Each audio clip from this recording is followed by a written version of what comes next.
और मेरा बेटियों से निवेदन है, शादी के 2, 4, 5 साल परीक्षा बहुत चलती है, मन नहीं लगता, सब परिवार बुरा लगने लगता है, लोग सिखाने भड़काने वाले लग जाते हैं, परिवार टूटने लगता है। इस परीक्षा की घड़ी में थोड़ा धैर्य बांधकर एक बेलपत्री शंकर जी पर चढ़ाकर, जिसकी डंडी का मुख अशोक सुंदरी की जगह पर हो, उसे चढ़ाकर एक लोटा पानी उत्तर की ओर मुख कर कर चढ़ाना प्रारंभ कर देना। धीरे धीरे परिवार में सेटल होना प्रारंभ हो जाएगा, अशांति समाप्त हो। ये शांति का अनुभव करा देता है।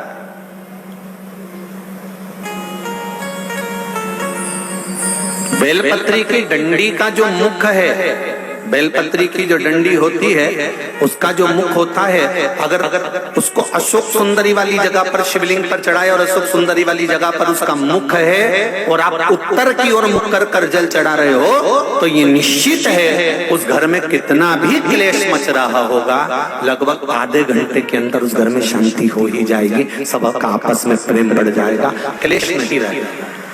थोड़ा समय अगर संघर्ष का आ सकता है, ऐसा नहीं है कि संघर्ष का समय नहीं आता, ऐसा नहीं है कि संघर्ष का समय नहीं पहुंचता, आता है। मनुष्य जीवन है, मानव का शरीर है, 2 कारणों से मनुष्य का शरीर मिलता है, एक भोग भोगने के लिए, दूसरा भजन करने के लिए। जब मनुष्य का शरीर ही 2 कारणों से मिला है कि कर्म का भोग भोगो, जो पूर्व में कर कर आयो वैसा भोगना पड़ेगा, तो भोगो, और दूसरा भगवान का भजन करो। तो ये 2 कारणों से जब मनुष्य का शरीर मिला है, तो उसको तो भोगना, उसको तो करना।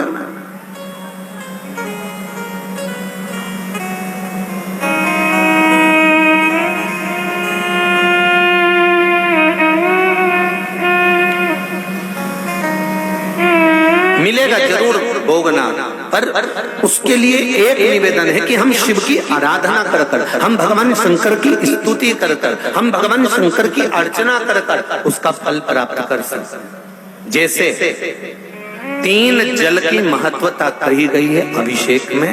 पहला तीर्थ का जल। कौन सा जल है? तीर्थ का जल। जो भी तीर्थ का जल हमारे पास में होता है, जब हम कोई विशेष कार्य के लिए जा रहे होते हैं और हमारा कार्य सफल नहीं हो रहा, तो फिर तीर्थ के जल को शंकर भगवान के किसी भी मंदिर में जाकर उत्तर की ओर मुख कर कर उस जल को समर्पित कर दीजिए, आपका वो कार्य बाबा सफल जरूर करेगा। तीर्थ के जल से बल प्राप्त होता है।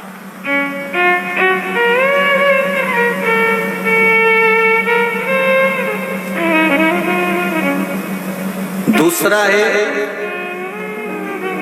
घर में अगर अरहर की पत्ती हो, अरहर की जो दाल होती है, तुअर की जो दाल होती है, उसकी जो पत्ती होती है, वृक्ष का पौधा जो होता है उसकी जो पत्ती होती है, जब रोग में ग्रसित हो गया व्यक्ति और डॉक्टर ने कह दिया इसको कैंसर है या इसकी किडनी या इसका लीवर खराब हो गया है, डैमेज हो गया है, इसका डायलिसिस चालू होगा, अब वो डायलिसिस की तैयारी करे, उससे पहले आप अरहर की पत्ती का जल शिव को समर्पित करना प्रारंभ कर दीजिए। डायलिसिस की जरूरत नहीं पड़ेगी, भगवान चाहेगा तो बचा लेगा, किडनी और लीवर काम करना प्रारंभ करेंगे। ये अभिषेक शिव महापुराण के तत्व सुख। तीसरा,